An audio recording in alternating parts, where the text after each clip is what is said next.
రోగం ఒక చోట ఉంటే మందు మరో చోట వేసినట్టుగా ఉంది తెలంగాణ రాష్ట్ర ప్రభుత్వ పరిస్థితి. ఎందుకంటే వడ్ల కొనుగోలుకు సంబంధించి రాష్ట్ర ప్రభుత్వమే కొనుగోలు చేసే శక్తి ఉన్నా, రాష్ట్ర ప్రభుత్వం కొనుగోలు చేయాల్సి ఉన్న ఆ బాధ్యతను కేంద్రం మీద నెట్టేందుకు ఏ రకంగానైతే ఢిల్లీలో రాజకీయాలు చేస్తున్నారో మంత్రులు, దానికి కొనసాగింపుగా మరో రాజకీయాన్ని కూడా ఢిల్లీకి చేర్చారు. ఎస్టీల రిజర్వేషన్ల పెంపుకు సంబంధించి కేంద్రం అనుమతి అవసరం లేదు, అసలు కనీసం కేంద్రానికి సమాచారం ఇవ్వాల్సిన అవకాశం కూడా లేదు, అంటే అవసరాలు కూడా లేవు. అయినప్పటికీ కూడా కావాలనే ఎస్టీ రిజర్వేషన్ల పెంపు బిల్లును మైనారిటీ రిజర్వేషన్ల పెంపు బిల్లుతో కలిపి ఒకే బిల్లును అసెంబ్లీలో పాస్ చేశారు, ఒకే తీర్మానాన్ని చేసి కేంద్రానికి పంపించారు. నిజంగా చెప్పాలంటే కాన్స్టిట్యూషనల్ గ్యారంటీ ఒకటి ఉంటుంది. ఎస్సీ ఎస్టీల రిజర్వేషన్ల పెంపు అనేది రాష్ట్ర ప్రభుత్వ పరిధిలోనిది. రాష్ట్ర ప్రభుత్వాలు జనాభాకు అనుగుణంగా ఎస్సీ ఎస్టీల రిజర్వేషన్లను పెంచే అధికారం రాష్ట్ర ప్రభుత్వానికి ఉంటుంది, వెసులుబాటు ఉంటుంది, కేంద్రం అనుమతులు అక్కర్లేదు. అయినప్పటికీ కూడా కావాలనే మైనారిటీ రిజర్వేషన్ల పెంపును, ప్రస్తుతం మైనారిటీలకు 4% రిజర్వేషన్ రాష్ట్రంలో అమలవుతుంది, దాన్ని 12% పెంచుతూ దాంతోపాటు ఎస్టీ రిజర్వేషన్ల పెంపును కూడా జతపరుస్తూ ఒక బిల్లును అసెంబ్లీలో పాస్ చేస్తూ తీర్మానిస్తూ కేంద్రానికి పంపించారు. అయితే కేంద్రం మత ప్రాతిపదికన రిజర్వేషన్లు చెల్లుబాటు కావు అని ఆ బిల్లు కాపీని తిరిగి రాష్ట్ర ప్రభుత్వానికి కేంద్రం పంపించింది. అయితే రాష్ట్ర ప్రభుత్వం మాత్రం కేంద్రంపై నెపం నెట్టేందుకు ప్రయత్నిస్తుంది. అందులో భాగంగా కాసేపటి క్రితమే కేంద్ర మంత్రి బిశ్వజిత్ తూడు కేంద్ర ఎస్టీ గిరిజన శాఖ మంత్రి మీద ఒక ప్రివిలేజ్ మోషన్ అందజేశారు.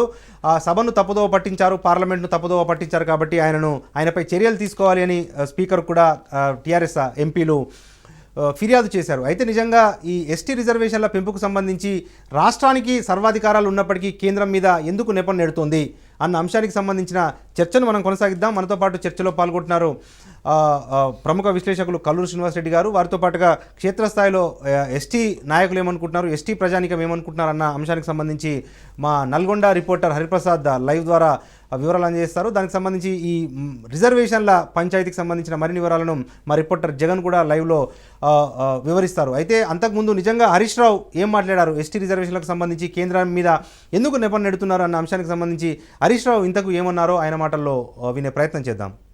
రాష్ట్ర ప్రభుత్వము గిరిజనుల రిజర్వేషన్ పెంపుదలపై పంపిన ప్రతిపాదనలు రాలేదని, రాష్ట్ర ప్రభుత్వం నుంచి ఎటువంటి బిల్లు కేంద్ర ప్రభుత్వానికి అందలేదని పట్టపగలు నట్టబడి పార్లమెంట్లో కేంద్ర మంత్రి బిశ్వేశ్వర్ తుడు గారు పచ్చి అబద్ధాలు మాట్లాడడం జరిగింది. వారి మాటలు రాష్ట్ర ప్రభుత్వాన్ని కూడా అవమానపరిచే విధంగా ఉన్నాయి. ఆ ప్రశ్న అడిగిన ఆయనకు కూడా కొద్దిగా కూడా సోయలేదేమో అనిపిస్తుంది. అడిగింది ఎవరు? ఉత్తమ్ కుమార్ రెడ్డి ఎంపీ గారు అడిగిండ్రు. ఇదే ఉత్తమ్ కుమార్ రెడ్డి గారు శాసనసభలో గిరిజనుల రిజర్వేషన్ల బిల్లును ఆమోదించినప్పుడు వారు శాసనసభ్యుడు, అంతేకాదు ఈ రాష్ట్రానికి కాంగ్రెస్ పార్టీ పిసిసి అధ్యక్షుడు ఆయన.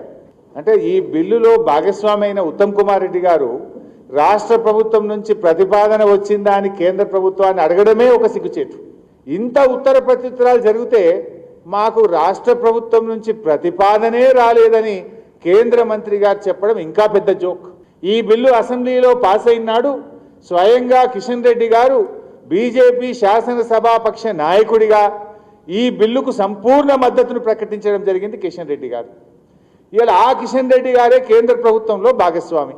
మరి ఆ కేంద్ర ప్రభుత్వమే మాకు బిల్లు రాలేదు అని మాట్లాడితే ఇంతకంటే దిక్కుమాలినటువంటి ప్రభుత్వాలు ఇంకేమైనా ఉంటాయా?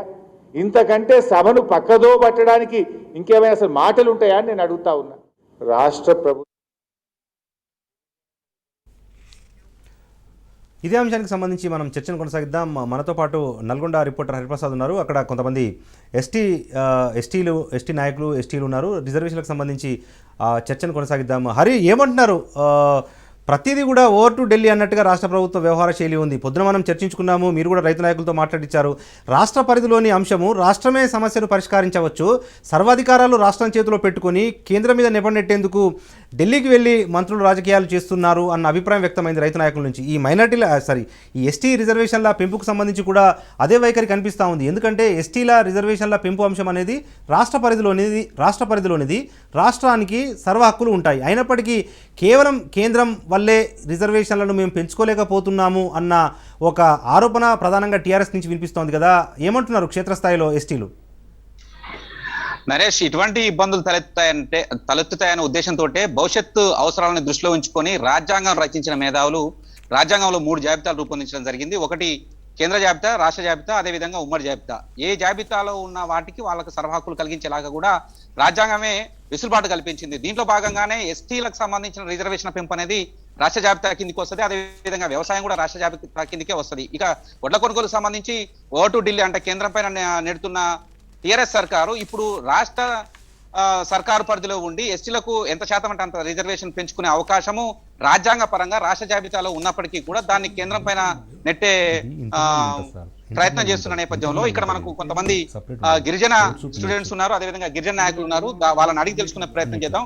ఆల్రెడీ 2018లో ఎన్నికల్లో వచ్చే కంటే ముందు ఎస్టీలకు 12% రిజర్వేషన్ ఇస్తామని టీఆర్ఎస్ ప్రభుత్వం చెప్పింది. కానీ ఇప్పటివరకు కూడా దానికి సంబంధించిన ఊసెత్తలేదు. ఇన్ని సంవత్సరాలు అయినా సరే మళ్ళా ముందస్తు ఎన్నికలకు పోతుంది. సరే మళ్ళీ ఎన్నికలు వస్తున్న నేపథ్యంలో దీనికంతటికి కావాలని కేంద్ర ప్రభుత్వం ఇదంతా చేసిందని కేంద్ర ప్రభుత్వం మీద నెడుతుంది. దీన్ని మనం ఏ రకంగా భావించొద్దు? రాష్ట్ర ప్రభుత్వం సర్వాధికారాలు ఉన్నప్పటికీ కూడా కేంద్ర ప్రభుత్వం పైన నెట్టడాన్ని ఏ రకంగా చూడొచ్చు యాజ్ ఏ ఎస్టీ స్టూడెంట్ గా?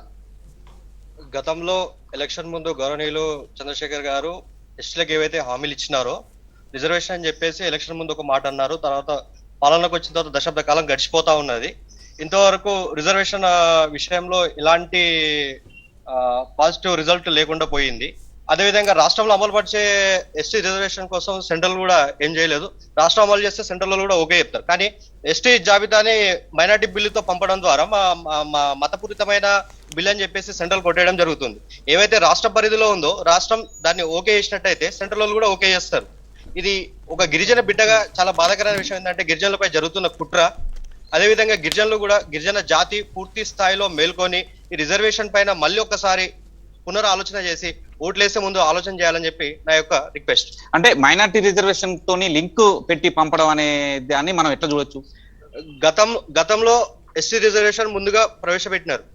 రాష్ట్రంలో కూడా గిరిజనులు కూడా తక్కువ ఉన్నారు. కానీ మైనార్టీ బిల్లుని ఎట్లా అటాచ్ చేస్తారు? మైనార్టీ బిల్లుని అటాచ్ చేసినప్పుడు అది మతపరమైన అయిపోతుంది. సెంట్రల్ కూడా ఆలోచనలో పడతారు. ఏదైతే గిరిజనులకు హామీ ఇచ్చినారో దశాబ్ద కాలం గడిచిపోతుంది, పాలనలోకి వచ్చి దశాబ్ద కాలం గడిచిపోతుంది. కాబట్టి ఇచ్చిన హామీలను నెరవేర్చాలని మేము చంద్రశేఖర్ గారిని కోరుకుంటున్నాం. రైట్. అంటే ఎస్టీలకు రిజర్వేషన్ అనే దానిపైన వచ్చి మీ దగ్గరకు వచ్చి ఓట్లు అడిగిర్రు. ఇప్పుడు ఆ ఎస్టీ రిజర్వేషన్ సంబంధించి పెద్ద రగడ జరుగుతుంది. అసలు ఎస్టీ రిజర్వేషన్ అమలు అయితే అనుకుంటారా లేదా? ఇప్పటల్లా ఏం అమలైతే సార్, ఇప్పుడు ఏంటంటే గతంలో వచ్చిర్రు, గతంలో ఓట్లు తీసుకునే ముందర ఏదో ఒకటి మాయ మాటలు చెప్పి మీకు రిజర్వేషన్ 12% చేస్తామన్నారు. మళ్ళీ ఇప్పుడు ఆ ఓట్లు పైన మళ్ళీ ఏందో ముందు అంతస్తులుగా మళ్ళీ ఓట్లని అడుగుతుండు. మళ్ళీ ఏందో ఆ 12 రిజర్వేషన్ ఏదో సెంట్రల్ గవర్నమెంట్ మీద రుద్దుతుండు. సెంట్రల్ గవర్నమెంట్ కు సంబంధమే లేదు. ఈడ చేస్తానంటే వాళ్ళు ఏమైనా వద్దంటారా? కాకపోతే ఏం చేస్తున్నారంటే మా వాళ్ళు ఎస్టీ వాళ్ళు ఎక్కడ జనాభా ఉంటారో వాళ్ళకు అందరికి ఎవరెవరు తిరుగుతారు ఏం సంగతి వాళ్ళకి అందరికి పిలిపించుకొని అందరికి వాళ్ళ భుజాల మీద చేసి నేనున్నా అనే హామీతోని ఆ విధంగా చేసుకుంటా పోతుండు. కానీ ఆ విధంగా మళ్ళా అదే విధంగా ఇప్పుడు ఎలక్షన్లు కూడా అట్నే జరుగుతుంది. అదే ఎలక్షన్లు కూడా మళ్ళీ అదే విధంగా అందరూ భుజాల మీద చేసి మళ్ళీ ఓట్లు దండుకోవటానికే కానీ ఏ మాత్రమైనా కేసీఆర్ గారికి అయితే శుద్ధి అయితే లేదు. రాష్ట్ర ప్రభుత్వం చేతిలో ఉన్నప్పటికీ కూడా గిరిజనులకు 12% రిజర్వేషన్ ఇచ్చేది రాష్ట్ర ప్రభుత్వం చేతిలో ఉన్నప్పటికీ కూడా కేంద్రం పైన నెట్టడాన్ని మనం ఏ రకంగా చూడొచ్చు? ఏ రకంగా అంటే ఈయన తప్పించుకోవటానికి, ఇప్పుడు మొత్తం తప్పించుకోవటానికి అన్ని రుద్దుతుండు. దాన్ని కూడా మా వాళ్ళు కొంతమంది మేధావులు ఉన్నారు. కానీ మరి ఆయన కాడికి మరి పోయి మరి ఇది ఎందుకు వాదిస్తలేరో మాకైతే తెలుస్తలేదు.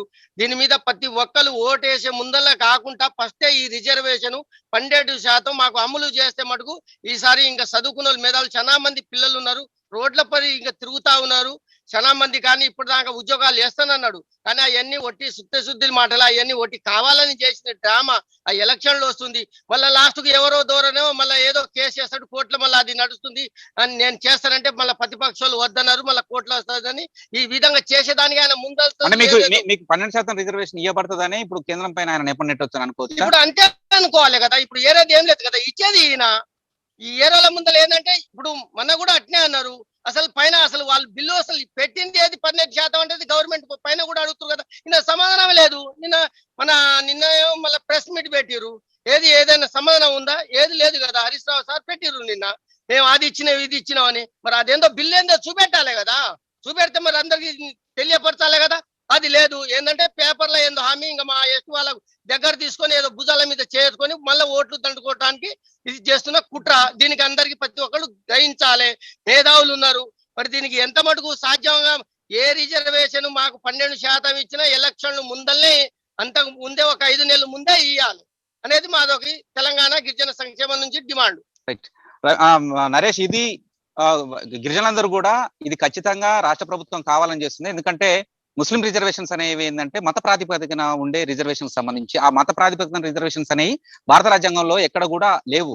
కేవలం ఎక్కడైతే కులాల వారీగా ఎక్కడైతే వెనుకబడ్డ కులాలు ఉన్నాయి, ఆ వెనుకబడ్డ కులాలు వెనుకబడ్డ జాతులకు ఆదివాసులకు సంబంధించి ఒక ప్రత్యేకమైన రిజర్వేషన్స్ ఉన్నాయి. కానీ ఇలా మత ప్రాతిపదికన రిజర్వేషన్లు అనేవి ఎక్కడ కూడా లేవు. ఆ విషయం రాష్ట్ర ప్రభుత్వంలో ఉన్న మేధావులు కూడా తెలుసు. కానీ గిరిజనులకు 12% రిజర్వేషన్లు ఇస్తే మళ్ళీ మైనార్టీల ఓట్లు ఎక్కడ పోతాయన్న ఉద్దేశంతో అని భావించవచ్చు. అదేవిధంగా గిరిజనుల పైన ప్రేమ లేదని కూడా భావించవచ్చు అని కూడా ఇక్కడ ఉన్న వాళ్ళ గిరిజన సంఘాలకు సంబంధించిన వాళ్ళు స్టూడెంట్స్ మేధావులు కూడా చెప్తున్న పరిస్థితి ఉన్నది. నరేష్, అయితే హరి ఇంకొక చిన్న విషయం ఇక్కడ ప్రధానంగా ఏంటంటే ఇప్పుడు ఎస్టీ రిజర్వేషన్లు ప్రస్తుతం రాష్ట్రంలో 6% మేర ఎస్టీ రిజర్వేషన్లు అమలవుతున్నాయి.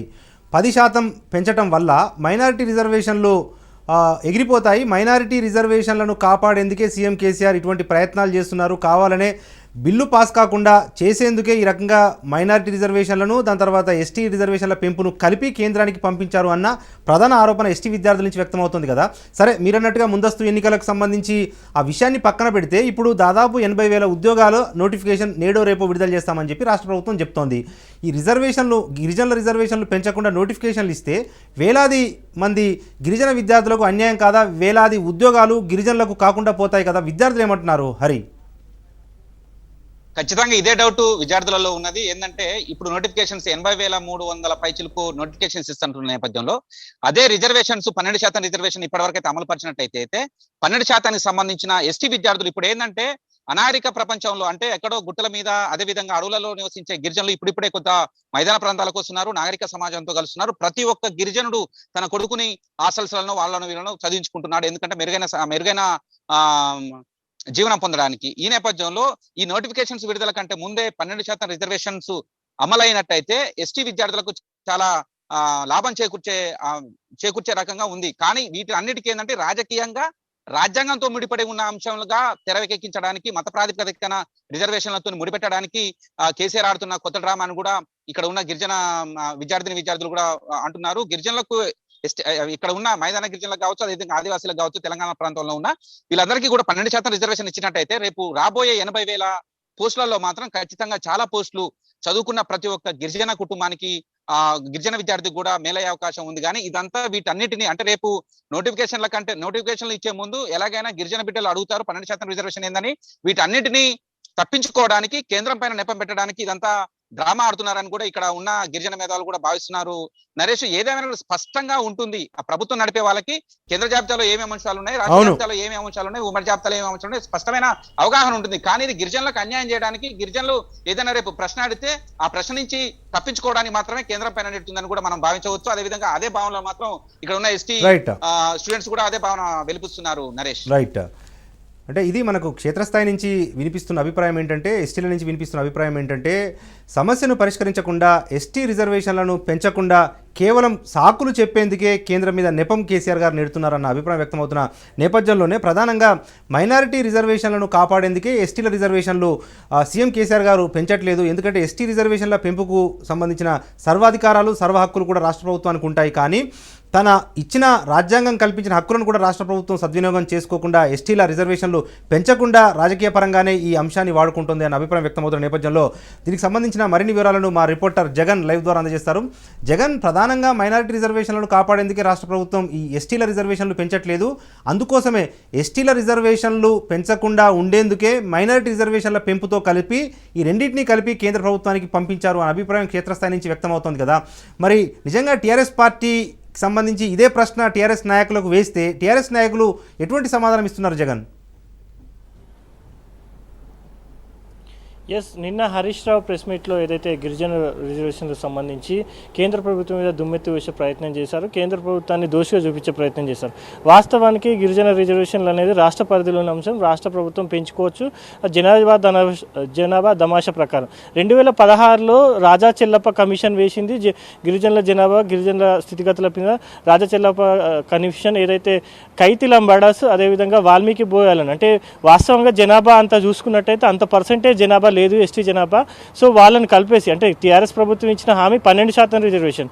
సో అంత జనాభా లేదు కాబట్టి జనాభాలో అదేవిధంగా వీళ్ళు కొంత వెనుకబడిన బీసీలో కొంత వెనుకబడిన కులాలు, కొంత వాళ్ళ ప్రాక్టీస్ కానీ వాళ్ళ కల్చర్ కానీ ట్రైబల్ రిలేటెడ్గా ఉంటుంది అనేసి కూడా రెండు కులాలను కూడా చేర్చి వాళ్ళని 12% ఇవ్వాలని చేశారు. కానీ అదంతా కలిపినా కూడా 9.8%గానే ఉన్నది. సో రాజచెల్లప్ప కమిషన్ రిపోర్ట్ ప్రకారం ఇచ్చిన దాని ప్రకారం అసెంబ్లీ ఏదైతే తీర్మానం చేసిందో దాని ప్రకారం 9.8%. సో కేంద్ర ప్రభుత్వానికి వాళ్ళు పంపించింది కూడా 10% రిజర్వేషన్లు. కానీ ఇక్కడ ఉత్తమ్ కుమార్ రెడ్డి గారు అడిగింది సో అంటే టీఆర్ఎస్ ప్రభుత్వం ఇచ్చిన హామీ 12% రిజర్వేషన్. సో ఆయన క్వశ్చన్ ఫ్రేమింగ్లో మాత్రం వీళ్ళు పంపించింది 10%, అక్కడ ఆయన క్వశ్చన్ ఫ్రేమింగ్లో 12% రిజర్వేషన్లు అమలుకు తెలంగాణ ప్రభుత్వం ఏమైనా చర్యలు తీసుకుందా అనే ప్రశ్న కూడా అడగడం జరిగింది. సో అక్కడ ఏదైనా కొంత మిస్గైడ్ అయ్యిందా అవకాశం.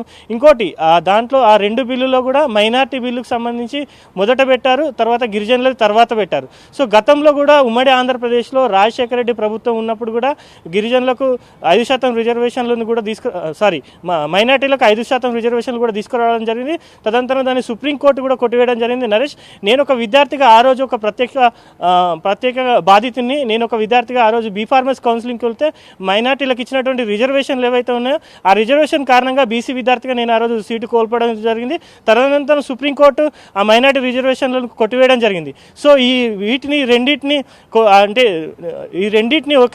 రెండింటిని ఒకేసారి పంపించడం వెనుక ఉన్న ఆంతర్యం ఏంటంటే, సో ఈ బిల్లును రిజెక్ట్ చేస్తే రెండింటిని రిజెక్ట్ చేయొచ్చు. కేంద్ర ప్రభుత్వానికి గిరిజనుల మీద ప్రేమ లేదు, గిరిజనుల పట్ల ఇది లేదు, మైనార్టీ అంటే మతపరమైన రిజర్వేషన్లకు ఎప్పుడు సుప్రీంకోర్టు వ్యతిరేకం. అది కాన్స్టిట్యూషన్లో కూడా ఉంది, కాన్స్టిట్యూషన్ కూడా చెప్పింది. సుప్రీంకోర్టు కూడా పలు కేసుల్లో కూడా చెప్పడం జరిగింది. సో దీన్ని 2 అంశాలను అటు గిరిజన రిజర్వేషన్లు, ముస్లిం మైనార్టీలకు సంబంధించిన రిజర్వేషన్లు రెండింటిని కూడా కలిపి పెట్టడంలో అంతర్యం ఏంటంటే, ఒకవేళ రిజెక్ట్ చేసిన మైనార్టీ బిల్లుగా భావించేసి కేంద్ర ప్రభుత్వం రిజెక్ట్ చేసినట్టుగా ఉంది. సో దానికి సంబంధించి కేంద్ర ప్రభుత్వం మీద దుమ్మెత్తి వేసే ప్రయత్నం చేస్తున్నారు.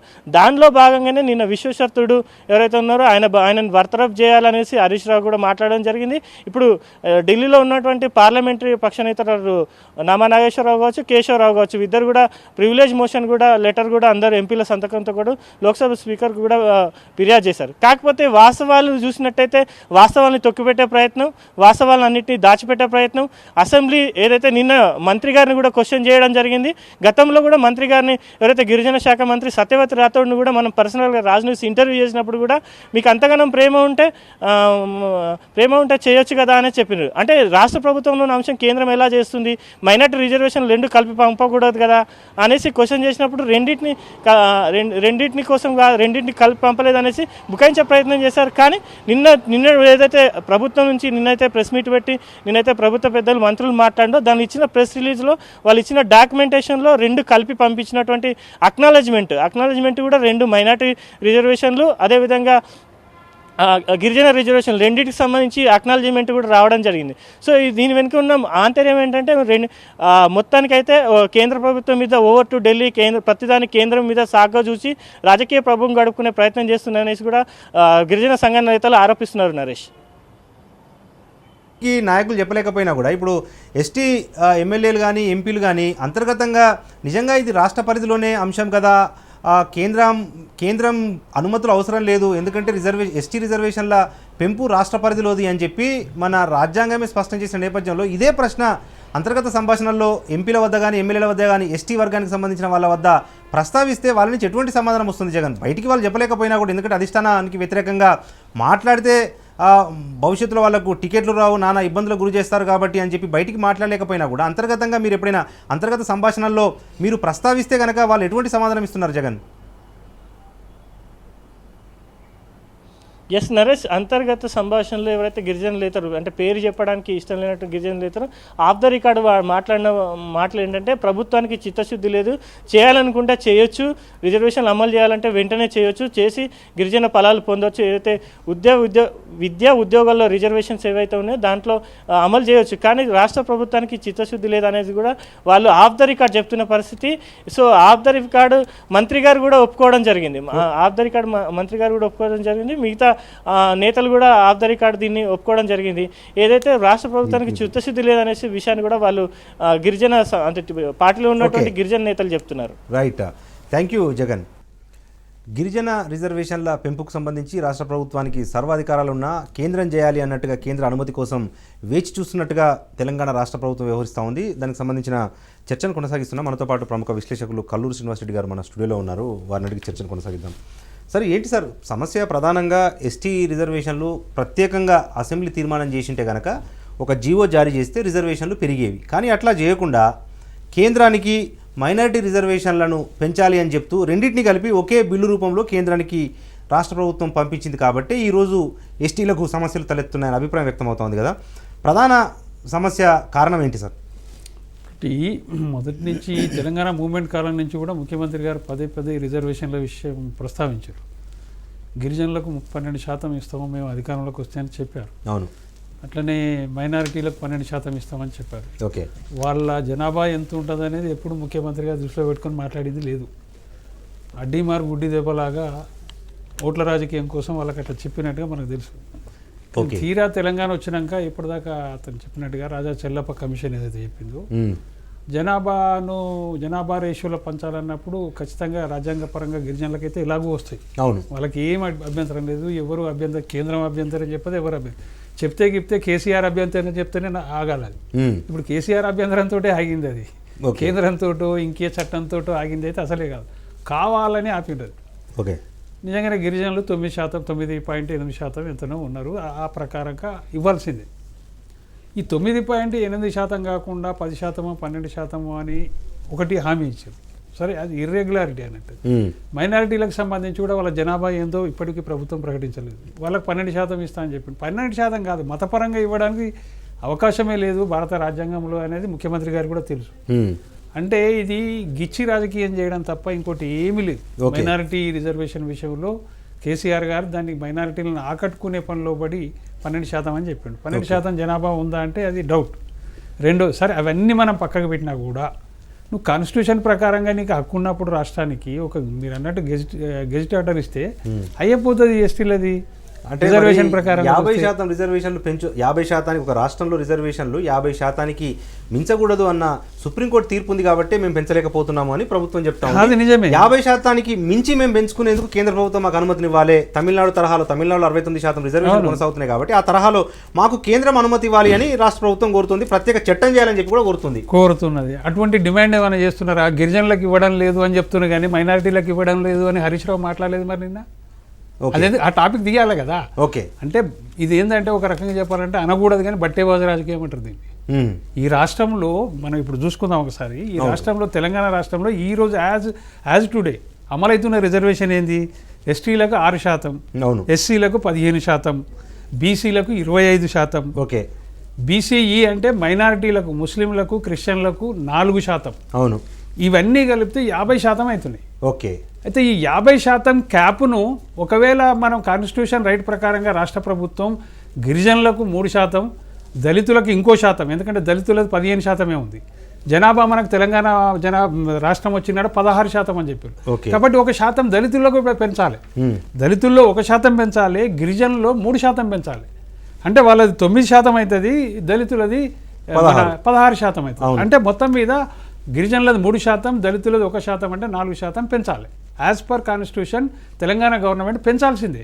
అయితే అది పెంచినప్పుడు ఏమవుతుంది? 54% అవుతుంది. అవును. 54% అయినప్పుడు ఈ క్యాప్లో ఎవరిది ఎగిరిపోతుంది అంటే మైనారిటీ రిజర్వేషన్ ఎగిరిపోతుంది. అది ఎందుకంటే కాన్స్టిట్యూషన్లో ఎక్కడా మతాధారంగా రిజర్వేషన్ ఇవ్వాలని చెప్పలేదు. అదొకటి అడ్డంకి. రెండోది ఏంటంటే సుప్రీంకోర్టులో ఈ మైనారిటీ రిజర్వేషన్ విషయంలో, బీసీఈ విషయంలో కేసు పెండింగ్ ఉంది. కోర్టు ఏం చెప్పింది? కోర్టు ఏం ఆర్డర్ అని ఇచ్చింది? మీరు అమలు చేసుకోండి కానీ దాన్ని చట్టబద్ధం చేయకూడదు అని చెప్పింది. మేము తీర్పించేంత వరకు చట్టబద్ధం చేయకూడదు అంటే అది చట్టబద్ధంగా అమలవుతున్నది కాదు. మీరు అమలు చేసుకోవచ్చు కానీ చట్టబద్ధత చేయకూడదు సుప్రీంకోర్టు తీర్పు వెలువడే వరకు అని సుప్రీంకోర్టు ఆర్డర్ ఇచ్చింది. కాబట్టి అది సస్పెన్స్లో ఉంది ఇక్కడ సుప్రీంకోర్టులో. కాబట్టి ఈ గిరిజనులది 3%, దళితులది 4% తెలంగాణ రాష్ట్రంలో పెంచితే ఆటోమేటిక్గా 50% క్యాప్లో మైనారిటీ రిజర్వేషన్ ఎగిరిపోతుంది. ఖచ్చితంగా ఎగిరిపోతుంది 4%. అంటే ఇక్కడ మైనారిటీ రిజర్వేషన్ అమలవుతున్న 4%ని కాపాడడం కోసం దుర్మార్గంగా గిరిజనుల రిజర్వేషన్ 3%, దళితుల 1% రిజర్వేషన్ పెంచాల్సిన దాన్ని తొక్కేస్తున్నది ఈ ప్రభుత్వం అని చాలా స్పష్టంగా అర్థమైంది. ఓకే, అంటే ఓన్లీ 4% ఈరోజు మైనారిటీలది ఏదైతే ఇంప్లిమెంటేషన్లో ఉందో దాన్ని కాపాడడం కోసం గిరిజనుల రిజర్వేషన్ను కేసీఆర్ గారు పెంచడం లేదు. ఓకే. ఇది ఈ నెపాన్ని ఎక్కడ నెట్టాలి? కేంద్రం పైకి నెట్టాలి, అసెంబ్లీలో ఒక తీర్మానం చేయాలి. దానికి ఒక పద్ధతి ఉండాలండి. గిరిజనుల రిజర్వేషన్ కోసం నిజంగానే నువ్వు 9% కాదు 12% అడుగుతున్నావు, ఎక్కువ కావాలి కదా నీకు. ఎక్కువ కావాలన్నప్పుడు నువ్వేం చేయాలి? గిరిజనుల కోసమే తీర్మానం చేసి పంపాలి. రెండోది, మైనారిటీల కోసం 12% కావాలంటున్నావు కదా, 4% అమలు ఉంది, ఇంకో 8% కావాలంటున్నావు, దానికోసం ప్రత్యేక తీర్మానం చేసి పంపు. ప్రత్యేక తీర్మానం చేయకుండా రెండింటినీ ఒకటే తీర్మానం చేసి కేంద్రానికి పంపడం అంటే ముఖ్యమంత్రి గారి ఉద్దేశం ఏంది? దురుద్దేశం కాకపోతే అది అక్కడ అమలు కాకూడదు, కేంద్రం కూడా అంగీకరించకూడదు, ఇక్కడ గిరిజనులకు లబ్ధి చేకూరకూడదు, రిజర్వేషన్ పెంచకూడదు, మైనారిటీల రిజర్వేషన్ ఉన్న 4% కాపాడబడాలి. మైనారిటీల ఓట్లు ముఖ్యం, గిరిజనులు ఎట్లాగూ నాకు ఓటేస్తారని ఒక ధీమా కేసీఆర్లో కనపడుతుంది రాజకీయంగా చూస్తే. అదే సార్, ఒక చిన్న ప్రస్తావన ఇక్కడ. 2017 ఏప్రిల్ 16న అసెంబ్లీలో ఆమోదం చేసిన రోజే అప్పుడు బీజేపీ ఫ్లోర్ లీడర్గా కిషన్ రెడ్డి గారు ఉన్నారు, ప్రస్తుతం కేంద్ర మంత్రిగా ఉన్నారు, నాడు ఎమ్మెల్యేగా ఉండి ఫ్లోర్ లీడర్గా ఉన్నారు. ఆ సమయంలోనే ఆయన ప్రభుత్వానికి గుర్తు చేశారు, మీరు రెండింటిని కలపొద్దండి, సపరేట్గా పంపిస్తే ఖచ్చితంగా గిరిజన రిజర్వేషన్లు అమలవుతాయి, పంపించాల్సిన అవసరం కూడా లేదు, నిజంగా మీకు అనుమతులు కావాలంటే రెండింటిని వేరువేరుగా పంపించండి, మేము కూడా గిరిజనుల రిజర్వేషన్ల పెంపుకు మేము మద్దతిస్తున్నాము అని చెప్పి బీజేపీ నాయకుడు అంటే ఫ్లోర్ లీడర్గా కిషన్ రెడ్డి చెప్పినా కూడా ప్రభుత్వం పట్టించుకోకుండా మూజువాని ఓటుతో ఆ బిల్లును పాస్ చేయించి కేంద్రానికి బుల్డోజ్ చేయించేసి, అంటే మీరు బుల్డోజ్ అంటున్నారు, మూజువాని ఓటుతో కేంద్రానికి పంపించింది. దానివల్లనే ఈ సమస్య ఉత్పన్నమైందని చెప్పి మీరు అంటా ఉన్నారు. అదే సమయంలో సార్ నాకు ఒక ప్రధాన అనుమానం ఏంటంటే, ఒక రాష్ట్రంగా ఉన్నప్పుడు సమస్యలు పరిష్కారం కావట్లేదు, తెలంగాణ అభివృద్ధి జరగట్లేదు అని చెప్పి 2 భాగాలుగా చేసుకున్నాము, తెలంగాణ రాష్ట్రాన్ని సాధించుకున్నాము. అదే దాని కొనసాగింపుగా ఒక్క బిల్లుగా మీరు పంపించారు కాబట్టి సమస్య ఉత్పన్నమవుతుంది, వేరువేరుగా పంపిస్తే సమస్య పరిష్కారం అవుతుంది అన్న అభిప్రాయం వ్యక్తమవుతున్న నేపథ్యంలో మరి ఎందుకు ప్రభుత్వం వేరువేరుగా పంపించట్లేదు? ఇది ఒకటే నాకు తెలిసి, మైనారిటీలది కూడా ఎలాగూ కేంద్ర ప్రభుత్వం ఒప్పుకోదు, భారత రాజ్యాంగం ఒప్పుకోదు, మతపరంగా రిజర్వేషన్ ఇవ్వడానికి ఏ ప్రభుత్వం ఒప్పుకోదు, సుప్రీంకోర్టు కూడా గతంలోనే తీర్పు ఇచ్చి ఉన్నది. కాబట్టి అది అమలు కాదనే విషయం కేసీఆర్ గారికి కూడా తెలుసు. అయితే అప్పటికే అమల్లో ఉంది, సుప్రీంకోర్టులో ఈ మైనారిటీ రిజర్వేషన్ గురించి ఒక సస్పెన్స్లో తీర్పు ఆగి ఉన్నది, అమలు చేసుకోమని చెప్పింది కానీ చట్టబద్ధం చేయకూడదని చెప్పింది. కాబట్టి దాన్ని ఆసరా చేసుకొని ఉన్న 4% కాపాడే ప్రయత్నమే విశ్వ ప్రయత్నం ముఖ్యమంత్రి గారు చేస్తున్నారు. ఓకే, ఇప్పుడు నిజంగానే వీళ్ళకి ఇవ్వడానికి ఏమీ అభ్యంతరం లేదు. 3.8% గిరిజనులకు, 1% మన దళితులకు వీళ్ళకి ఇస్తే అక్కడ ఏం లేదు, ఆటోమేటికల్లీ వీళ్ళకి అమలు అవుతాయి, వీళ్ళకి లబ్ధి చేకూరుతుంది. అక్కడ మైనారిటీ రిజర్వేషన్ 50% క్యాప్ను దాటిపోతున్నప్పుడు ఎగిరిపోతుంది. ఎందుకంటే అది అమలు చేయాలని చట్టంలో ఎక్కడ లేదు, అమలు చేసుకోవచ్చు అని చెప్పింది కానీ మేము తీర్పు వచ్చేంత వరకు చట్టం చేయకూడదు అని చెప్పింది. చట్టం చేయనప్పుడు అది చెల్లుబాటు కాదు. చట్టపరంగా రాజ్యాంగపరంగా గిరిజనులకు దళితులకు ఏదైతే రిజర్వేషన్ పాపులేషన్ రేషియోలో ఇవ్వాలని రాజ్యాంగం చెప్తుందో దాన్ని అమలు చేసే హక్కు రాష్ట్ర ప్రభుత్వానికి ఉంది. దాన్ని అమలు చేయడానికి ఎలాంటి శేషపిషాలు అక్కర్లేదు. ఆటోమేటికల్లీ ఇవి అమలైతే, చట్టబద్ధంగా అమలైతే గిరిజనులై దళితులై ఆటోమేటిక్గా మైనారిటీల రిజర్వేషన్ ఎగిరిపోతుంది. దానికి ఎందుకంటే చట్టబద్ధ రక్షణ లేదు. దానికి చట్టబద్ధ రక్షణ అనేది బీసీఈకి మైనారిటీ రిజర్వేషన్కు లేదు ఇప్పటికీ.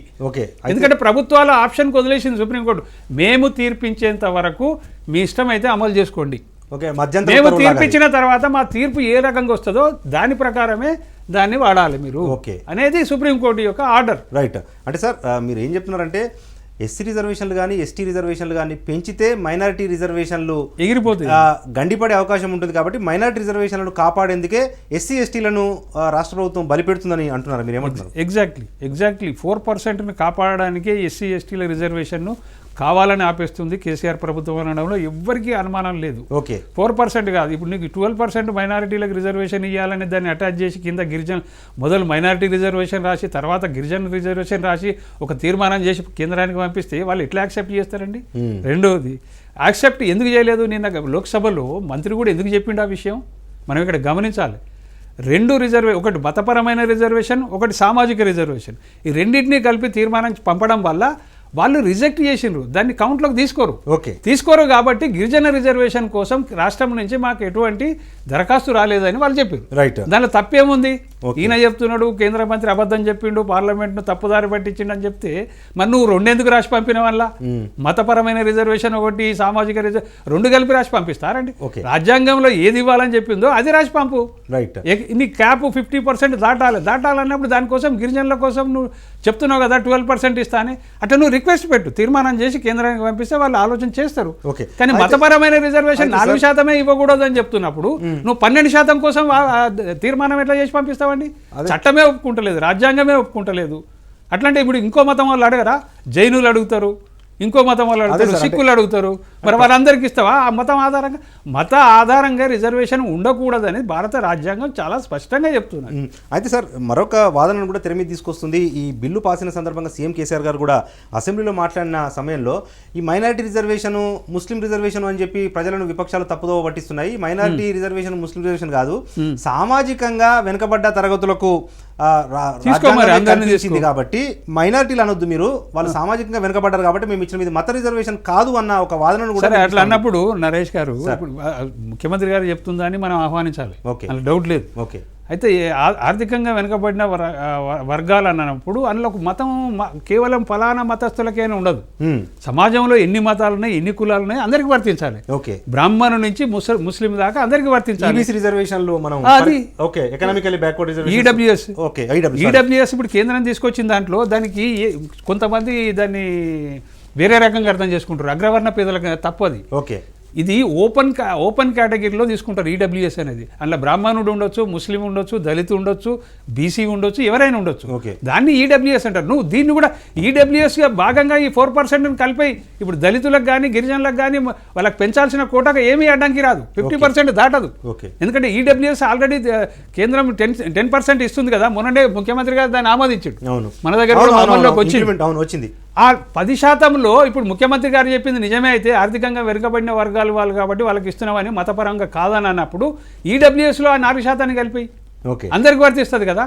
అందరు ముస్లింలకు వర్తిస్తుంది, బ్రాహ్మణులకు వర్తిస్తుంది, వైశ్యులకు వర్తిస్తుంది, బీసీలకు వర్తిస్తుంది, గిరిజనులకు వర్తిస్తుంది, దళితులు అందరికీ వర్తిస్తుంది. సమాజంలో ఎన్ని వర్గాలు ఉన్నాయో అందరికీ వర్తిస్తుంది. మరి దాన్ని తీసుకొచ్చి ఇలా కలిపేస్తే నువ్వు ఈ ట్రైబల్ రిజర్వేషన్ పెంచడానికి నీకు అవకాశం వస్తుంది కదా. దళితులది 1%, ట్రైబల్స్ 3% పెంచడానికి నీకు మంచి బ్రహ్మాండమైన కాన్స్టిట్యూషన్ ప్రకారంగా పెంచాల్సిన అవకాశం రాష్ట్ర ప్రభుత్వానికి దక్కుతుంది కదా. అంత ధైర్యం ఉందా ముఖ్యమంత్రి గారికి? ముస్లిం రిజర్వేషన్ మాత్రం ఉండాలి, మైనారిటీ రిజర్వేషన్ ఉండాలి, గంపలోడ్లు గబ్బల్లేగానే ఉండాలి, పిల్లలు మాత్రం బర్రెలోలు కావాలంటే ఎడకలు అవుతారండి. ఓకే. ఎక్కడ అది దానికి నీతి లేదు, పద్ధతి లేదు, పాడు లేదు. ఏదంటే అది చెప్పేస్తాడు ముఖ్యమంత్రి గారు. అంటే మైనారిటీలు కాదట, వాళ్ళు ఆర్థికంగా వెనుకబడ్డారట, వాళ్ళకి రిజర్వేషన్ ఇవ్వాలన్నట. మరి మైనారిటీ అన్నప్పుడు దానికి మతం రాకపోతే ఏమొస్తుందండి? ఓకే. అది చెప్పే విధానం ఉండాలి. అట్లా అనుకున్నప్పుడు అందరికీ ఆర్థికంగా వెనుకబడినోడు బ్రాహ్మణుడు ఉన్నాడు, వైశ్యుడు ఉన్నాడు, రెడ్డి ఉన్నాడు, వెలమా ఉన్నాడు, బీసీ ఉన్నాడు, దళితుడు ఉన్నాడు, గిరిజనుడు ఉన్నాడు, ముస్లిమ్స్ ఉన్నారు, అందరు ఉన్నారు. అందరికీ మరి వాళ్ళకే ఎందుకు ఇస్తున్నావు? మరి ఓకే, పేరు చెప్పొద్దంటావు, వాళ్ళకే ఇస్తా అంటావు. ఇదే పద్ధతి అండి. అవును. రాజా చెల్లప్ప కమిషన్ వేసినప్పుడు టర్మ్స్ ఆఫ్ రిఫరెన్స్లో కూడా ప్రధానంగా మైనారిటీలకు సంబంధించిన సామాజిక ఆర్థిక వెనుకబాటుతనాన్ని గుర్తించేందుకే రాజా చెల్లప్ప కమిషన్ వేశారు. నిజంగా మీరు అన్నట్టుగా అన్ని వర్గాల ప్రజలు, అగ్రవర్ణాల నుంచి మొదలుకొని కింది స్థాయి వరకు అన్ని వర్గాల ప్రజల సామాజిక ఆర్థిక పరిస్థితులు ఏ రకంగా ఉన్నాయి అని చెప్పి ఒక నివేదిక రూపొందించి గనక ఇచ్చుంటే ఈరోజు ఈ సాంకేతిక సమస్య ఉత్పన్నం కాకపోయేది. సార్ ఓకే, రిజర్వేషన్ల సంగతి ఇట్లా పెడదాం. కేసీఆర్ సర్కార్ చేసిన తప్పిదాల వల్ల ఎస్సీలు జనాభా ప్రాతిపదికన 1% రిజర్వేషన్ కోల్పోతున్నారు, ఎస్టీలు 4%, దాదాపు అంటే 3 నుంచి 4% రిజర్వేషన్ కోల్పోతున్నారు. ఇవే కాకుండా ఎస్సీ ఎస్టీల సప్లై నిధులు కానీ లేకపోతే ఎస్సీ ఎస్టీలకు తెలంగాణ ఉద్యమ సందర్భంగా ఎన్నికల 2014లో 2018లో ఇచ్చిన హామీలు సైతం పూర్తి స్థాయిలో అమలు కావట్లేదు కదా. అటువంటి ప్రభుత్వము కేంద్ర ప్రభుత్వాన్ని తప్పుపట్టడం నిజంగా రాజకీయపరమైన అంశం కాదా సార్? ఇది ఒకటి మీరు గమనించవచ్చు నరేష్ గారు, ఇక్కడ ఎస్సీల సప్లాన్ కావచ్చు, ఎస్టీల సప్లాన్ కావచ్చు, దాదాపు 20,000 కోట్ల పైనే ఉంటుంది ఎవ్రీ ఇయర్ ఈ ఇద్దరికి సామాజిక వర్గాలకు సంబంధించి. విచిత్రం ఏంటంటే ఇదే సప్లాన్కి సంబంధించిన నిధులు 20,000 కోట్ల పైగా 21,000 కోట్లు నాకు తెలిసి పోయిన బడ్జెట్లో అవి ఎక్కడ పోయినాయి అంటే కాళేశ్వరం ప్రాజెక్టుకు ఇన్వెస్ట్మెంట్ చేసేసారు.